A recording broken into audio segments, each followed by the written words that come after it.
ះគ្រូសាខ្ញុំមានពាក្យប្រមាណម៉ាត់ដែលធ្វើឲ្យខ្ញុំមានកម្លាំងចិត្តខំប្រឹងតស៊ូទៅមុខជានិច្ចគាត់និយាយថាពេលកូនចេញពីស្រុកត្រូវមើលទៅមុខក៏មើលក្រោយប្រឹងទៅមុខទៅជីវិតកូនបានល្អប្រសើរ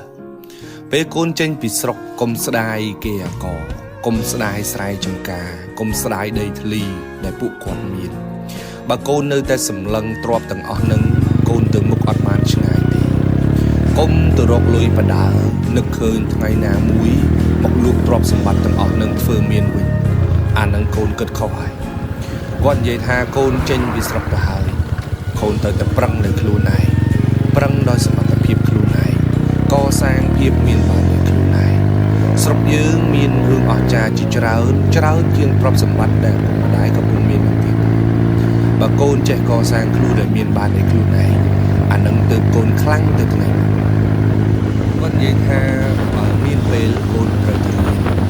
ម៉ែឪមិនដឹងថារៀនទៅវាបានធ្វើស្អីទេតែដឹងតែត្រឹមថាបើមិនរៀនទេគឺប្រហែលម៉ែប្រហែលឪគាត់ប្រាប់ខ្ញុំថាកូនត្រូវទៅរៀនឲ្យបានច្រើនម៉ែឪក៏មិនដឹងដែរថារៀននឹងក៏រៀនចប់ទៅធ្វើស្អីដែរតែដឹងថាបើកូនមិនរៀនកូននឹងពិបាកដូចម៉ែដូចឪឬក៏ពិបាកអាចលើកម៉ែលើឪទៀតគាត់ផ្ដាំថាឲ្យពិបាកទៅถึงជំនាន់ពួកគាត់នឹងទៅបានហើយជំនាន់គាត់ក៏សុខចិត្តពិបាកឲ្យតែកូនបានរៀនតែពីជំនាន់កូនតទៅកូនត្រូវដឹងថាខ្លួនឯងត្រូវតែល្អប្រសើរជាងម៉ែឪបើកូនមិនខិតខំទេកូនមិនត្រឹមតែពិបាកដូចពុកម៉ែទេខ្លួនឯងថែមទាំងបង្កើតនូវជីវភាពក្រខ្សត់មួយចំនួនទៀតទៅឲ្យកូនរបស់យើងបន្តទៀតអញ្ចឹងត្រូវតែ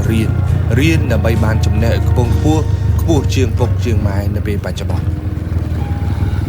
គាត់និយាយថាគ្រួសារយើងគ្មានខ្សែគ្មានខ្នងគ្មានច្រវាក់អីទេ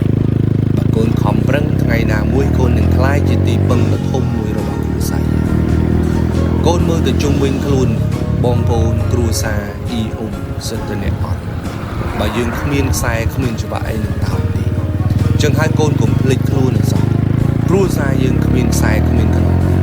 បើកូនខំប្រឹងថ្ងៃណាមួយកូននឹងក្លាយជាបង្គោលរបស់គ្រួសារកូននឹងក្លាយជាម្លប់របស់បងប្អូនកូននឹងក្លាយជាផ្លូវសម្រាប់អ្នកក្រោយបន្តគ្រួសារជាកម្លាំងចិត្តធំសម្រាប់ជីវិតយើងគ្រប់គ្នាពរជ័យពីគ្រួសារគឺជាពរជ័យដែលគ្មានថ្ងៃសាបសូន្យទេយកគ្រួសារជាកម្លាំងចិត្តយកគ្រួសារគឺជាចំហេះផ្លូវចិត្តឲ្យអ្នកខំប្រឹងបន្តទៅមុខឲ្យជោគពេលហត់នឿយត្រូវចាំថាមានមនុស្សក្រុមចាប់ផ្ទះដៃអបអរសាទរអ្នកគ្រប់ពេលវេលាទាំងអស់